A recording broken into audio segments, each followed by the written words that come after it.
How long you been in real estate, and what market are you selling real estate in? Yeah, so I graduated high school in 2022, and I knew that I wanted to get straight into real estate. So I started selling real estate in October of 2022, and I'm in Austin, Texas. Awesome. So, right out of high school, you said, I'm getting into real estate sales. Yeah, Big decision. What led you to that decision? Like, how did you have, what information were you operating from that said, hey, this is right. what I want to do? Right. Well, that's a good question. So I think just being in high school, the last year, my senior year, I was working a lot after school, and I had no problem doing that. I was bussing tables and being a server, and I love that aspect, but just could not stand sitting down and doing everything that's involved with school. But it goes back a little bit farther than that. I've had a lot of medical problems growing up. So when I was in middle school, I found out that I was going to have to get spinal fusion surgery. Mm, And long story short, that knocked me out of school for a long time. So I probably missed, 1 or 2 years of high school just from getting sick and having recovery issues. So I wasn't really present a whole lot. And I knew, okay, in that time, I spent a lot of time reading and working on myself. So I thought, okay, might make more sense to just not go and spend 4 more years, right? And build mm. something a little bit bigger. That's Yeah. how I ended up in real estate.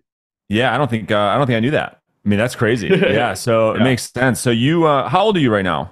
I'm 19. So you're 19 years old, and you just kind of completed your first 12 months in the business. Pretty much, yeah. So, right? So tell us, how has it been? What type of results have you gotten? And then Yeah. we'll unpack what your business looks like today. So it has been a grind. So the first, I think it took me probably 6 months or something to get paid. And then from there, it was a pretty uphill battle. The first paycheck I ever had in real estate was, I think, like $2,000, which is obviously not enough to live off of. But from there, it was struggling. I never stopped, prospecting. I started prospecting kind of right away in October, but that was way before you and I kind of got connected. I didn't know what I was doing. I may have been doing the work, but if you're going 1,000 miles per hour, it doesn't matter if you're going 1,000 miles per hour if you're going in the wrong direction. So in the last 90 days, 90% of my business has been from those last 90 days, which Mm. Yeah, why don't you took a get long into it? time. Because that's you posted in our Facebook Yeah. community, and this is the story I want to tell to the audience. I want Yeah. them to really understand what has happened, why it's happening, Right. and then what things look like moving forward. So, what were the results like in the last 90 days? Yeah. So I closed just under 1.7 million in sales. But that's not the whole picture, in my opinion, because obviously I had things prior to that. But the better part is the fact that I took $2 million worth of listings in those 90 days. And that can fully be attributed to having the blueprint, so to speak. You know, Yeah, and which we're going to talk about in this yeah. call. So in the last 90 days, what type of income did that represent just in the last couple of months? I guess it's probably just around like 50,000, I think, Yeah, so that's for huge. that. You're 19 Yeah. years old. You just made 50K in the last 3 months. Like, first off, before we even start to get into the details of your business and how you've been able to produce these type of results, what has that done for your self confidence, your self belief, your mindset moving forward? Walk us through that. Yeah, well, it's just crazy, and I know you probably saw this post too a while back, but so my parents had to leave Austin a couple months ago for personal reasons, and I had a choice. I could either go with them to Colorado or stay here. And at that point, I was like, I've been just pounding the phones and working way too hard to go start over. So I stayed put, and I had to find a place to live. So I crashed with one of my buddies from high school. It was terrible. I slept on the floor with a mattress in a 400 square foot condo in the worst part of Austin. There were cockroaches everywhere. Mm. So that was around the time that I thought, hey, you know what? I'm doing everything. Why am I not getting results? I've been watching your YouTube videos, and I thought, okay, I really need to figure this out. I cannot live in here any longer. So from that, what that you asked me, what does that income do in my life? Well, it brought me to where I'm at now. And this is in an apartment in a way better area. I met a really good friend at this MMA gym and we decided to move in together. I mean, none of this would have been possible, right? Without Yeah. that 90-day success, I think. It's huge. Yeah. So in the first 6 months, right? I mean, I literally Mhm. just got a message today, ironically enough. An agent said, Brandon, I'm doing the work. I've made 1,500 contacts for Yeah. months and months and months and months and months, and I haven't even set an appointment. So Right. what was Yeah. it, right? So that's similar to what you were going through. What was it? So the audience can have a good takeaway, Brian. Like, do you feel like you were doing wrong that wasn't allowing you to get the results that you're getting right now? It's really simple. And I wasn't asking for what I wanted. I was the shy kid. Tell us more. I was socially awkward, all of it, right? And I'm comfortable saying that. But I just hadn't figured out, okay, if I'm going to get appointments or listings, you actually have to ask for it. I know it's common sense, but I learned that the hard way once I joined the program and realized, like, wait a minute, these guys are asking for appointments on, every call or whatever it might be. I was like, why am I not doing that? And when you ask yourself that question, you're pretty embarrassed with the answer. Yeah. And So it was almost like you were waiting for the prospect somehow to close exactly. you. That's You 100% see, right. yeah. I mean, this is what happens when someone's new to sales, they're new to prospecting, they're new to phone sales. They think, okay, I'm having the conversation, it's not leading to any results. Well, we have to have the courage to ask for what it is that we want. We have to lead the prospect. It's very rare where the prospect's going to say, as you know, oh my gosh, Brian, I'm so happy you called me out of the blue. I was hoping a realtor was going to call me today. Right. Come on over, sweetie, and come list my house. It just doesn't work that way. No, it You have to doesn't. be the one to first off initiate the conversation and then be a solution to the prospect's problem. Is that right? That's exactly right. Yeah. Yeah. So now let's look at what things look like today. First and foremost, what lead sources mostly is the business coming from? Expireds. Everything right now, all my current listings are from expireds. There's just a ton in our market. But I also do a lot of circle prospecting as well. We have 2 to 3 FISBOs maybe a week. So I'll go Sure. after those as well, but hasn't turned into anything yet. Got it. All right. So you in the last, well, you've been working expires for a long time, but in the last 90 days, is the 2 million in new listings separate than the 1.7 you've already closed, or is that are they mixed? They're separate. So the 2 million in listings are all expireds. The stuff that I've closed, about I think half of it was listings, and one of them was helping my parents out and get out of there. But part of that too, just so you know, it was sitting on the market. I had no idea what I was doing, and I was like, oh shoot, like I'm letting my own parents down, right? And then I Yeah. start consuming more of your content. I'm like, oh well, there's our problem. Like, Yeah. Yeah. whoops. So it's like, Well, what was it? What did you find out that you didn't do that you learned to do and you sold it? What was it? yeah, well, it was price bracketing, right? That's right. We talk about it all the time. And it's buyers search for homes online from increments of $25,000 typically. And you got to keep that in mind. Yeah, yeah, that's exactly right. Yeah. Okay, so you're going mostly expired listings. You're also building your future business with some circle prospecting, which I Right. think is super smart, right? You want to talk about you want to talk about that at all, like as far as how many contacts you're making and how you're Yeah. splitting those contacts up? Absolutely. So I just really hammer expireds. And then I wouldn't say there's an exact science to how I break up the contacts. It's typically, okay, well, I've called them for hours. We should probably switch lead sources. So Yeah, it's on a day though, I'm typically hitting between 30 and 40 contacts, got it. broken up And primarily from expireds. how long does that typically take? So to get 30 to 40 contacts, Brian, how long are you typically prospecting for? 4 to 6 hours. Got it. Okay. So 4 to 6 hours, right? And a lot of agents, I mean, they don't do 4 to 6 hours in a month. Right. How is it that you're able to do that on a daily basis? I mean, the obvious one is, well, the income that you're making now is representative of more than a lot of the doctors in Austin are making, Yeah.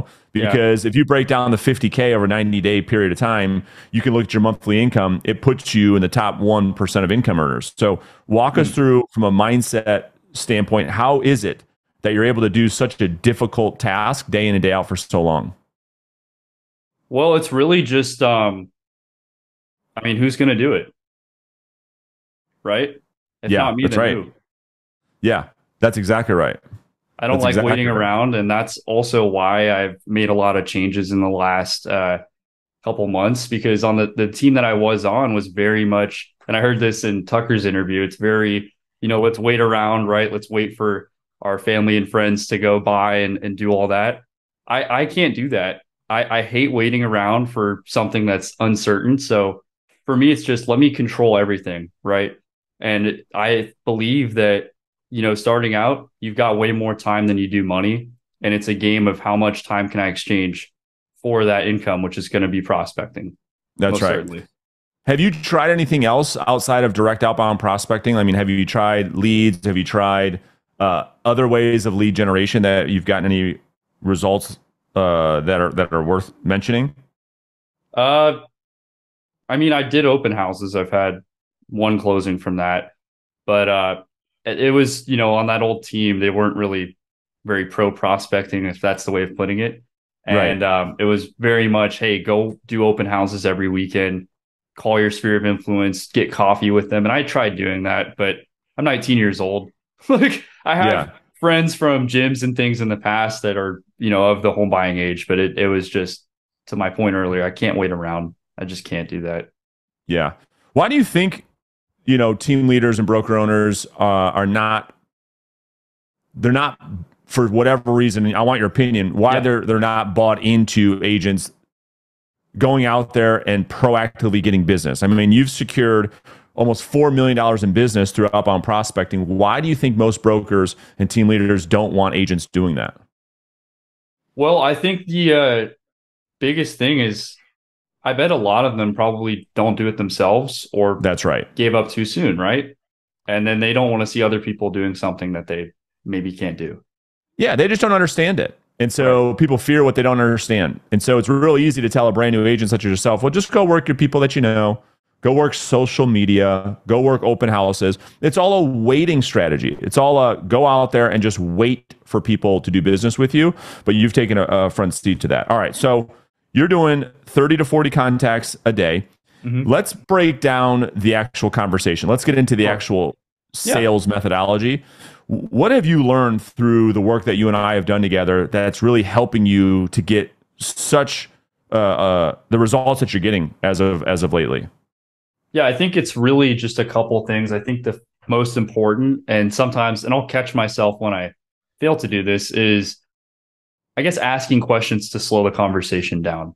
Mm, When you can tell somebody that somebody maybe is getting a lot of calls, they're really frustrated, asking, one or two more questions like, hey, listen, before you go, I was just hoping to ask you one more question. That phrase has been a game changer. It's yeah. it's amazing. And then the other thing is simply tonality. I mentioned earlier I was the shy kid. I think that was part of why I wasn't getting results as well. I was very quiet and timid over the phone. Prospects would hear that and probably hang up in 2 seconds. I mean, I would Yeah. too. Like if a salesperson calls me and they're like, "Hey, it's so and so. How are you doing?" But Yeah. that's it. Yeah, exactly. So it's just a combination of, hey, like let's speak, a little bit more with conviction, and then slow the conversations down with questions. I mean, those two things have been, I think, monumental. Yeah, I love it. So when we talk about phone prospecting and selling over the phone, I mean, obviously our goal is to generate leads and generate appointments. Yeah. My question for you is, and we're going to talk about the listing appointment in a second. Mhm.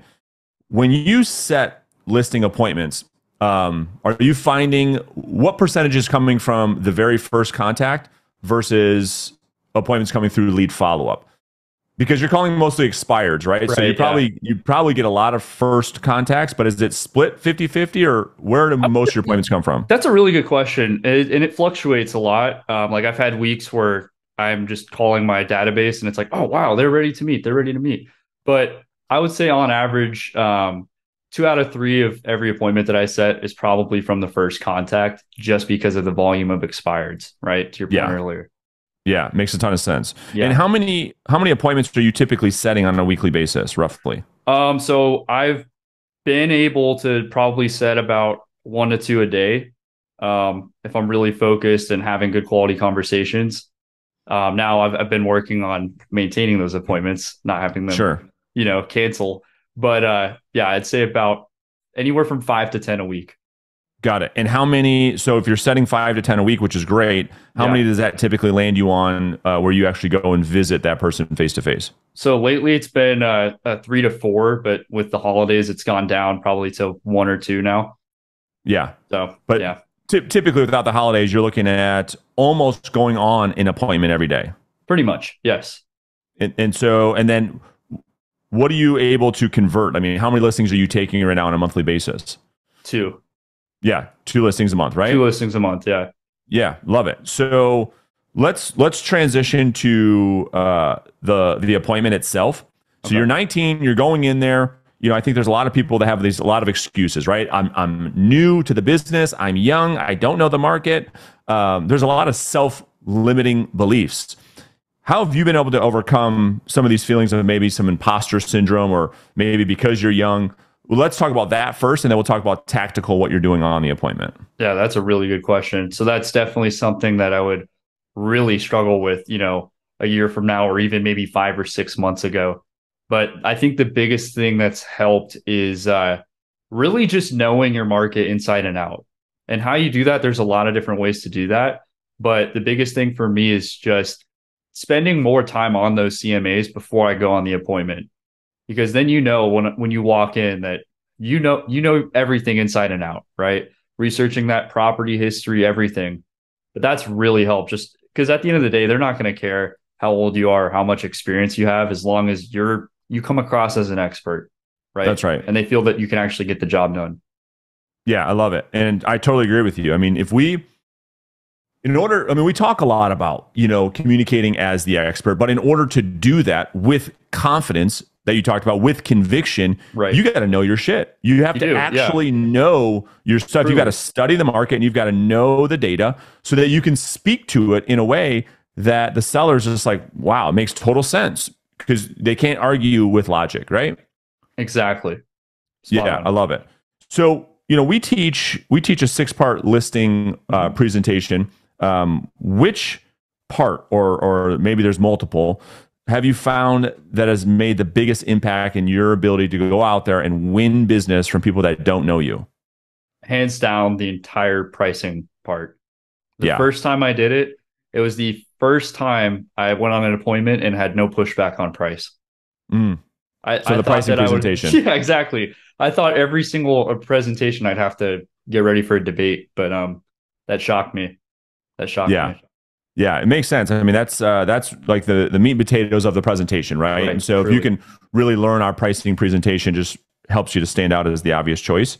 And when you are following up, right, transitioning a little bit and follow up, how do you approach lead follow up? How do you approach what is a lead, what is not a lead, so you're not spinning your wheels and following up with the wrong people? Do you have a process that you follow when it comes to lead follow up? These are some of the questions that we often get. Yeah, that's great. I'm actually glad you brought that up. That was another thing that has really helped me being a part of your program.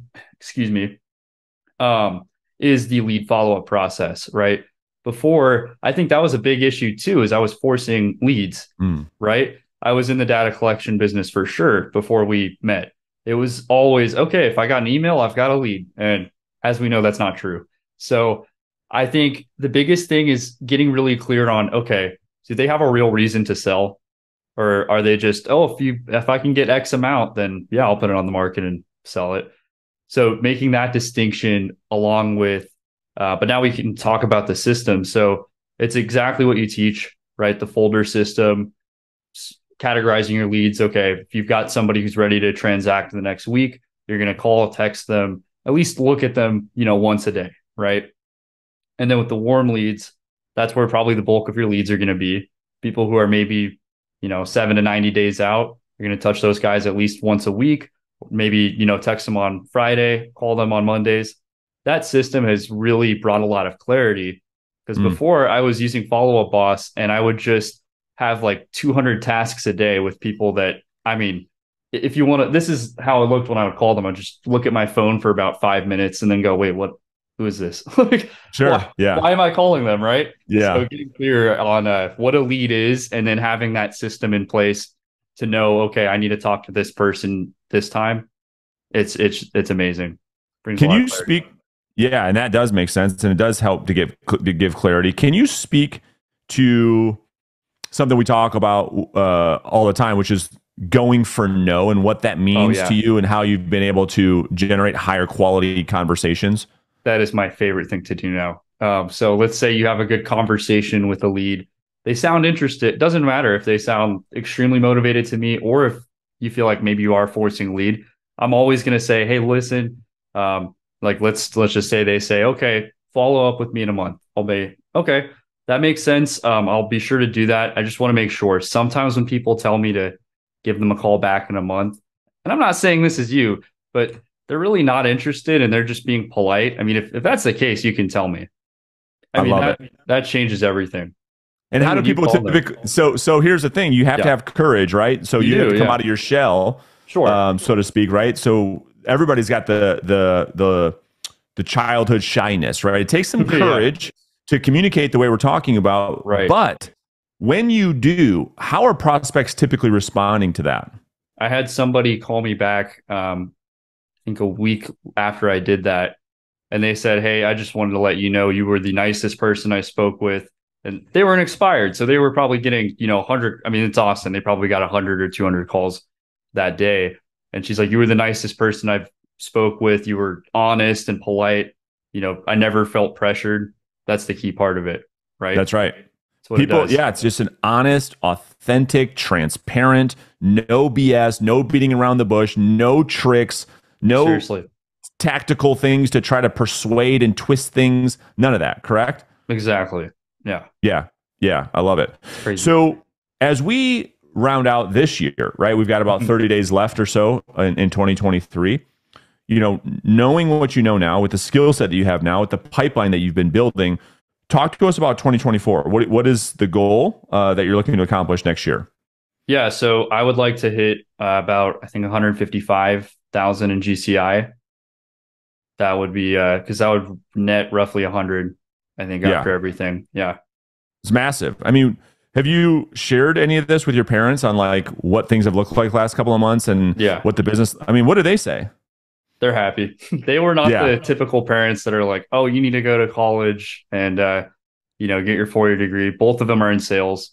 So it just made sense. That was another part of it too. I watched my mom raise us. My dad wasn't working at the time, and she she started my age in a call center and then worked her way all the way up the corporate ladder and provided for all of us while getting her master's degree and raising awesome. 2 kids with me. So that seeing that I think also kind of influenced me to go towards real estate because Yeah, you see what's possible with sales. that's right. That's exactly right. So, talking about what's possible in sales, like if you Mhm. could just rewind, right, and go back a year and do it all over again, Yeah, and you could go meet that Brian Lynn who just got yeah. his real estate license, he's all excited. What advice would you give him? I would just tell him, like, listen, you know, you're gonna have to just embrace rejection and get over it. You're gonna fall in love with it. You're gonna have to. You don't have a choice. You're gonna spend a lot of time with it, and you might as well get comfortable hearing no and some things I'm not comfortable saying on YouTube, right? Sure. So embrace it all. But Yeah. I think that would be the biggest thing. Embrace rejection. Yeah. I mean, we often talk about like the amount of rejection you get is Yes, simply a reflection of the results that you're going to produce. So if you get very, very low rejection, I think you'd agree, it probably means you're not making very much money. And the exact exactly. opposite is true. The more we embrace rejection, that's the only sign, that's the only evidence that we have that we're making strides towards the goal. Same thing like working out. The more Yeah, pain we put the muscle under, the more tension the muscle goes under, the bigger the muscle grows. It's the exactly. same thing, same thing. Yeah, seriously. So, Brian, listen, I appreciate you spending some time with us and sharing what it's been like in your first year in real estate, because there's a lot of agents out there that are just getting into the business that to Mhm. watch this.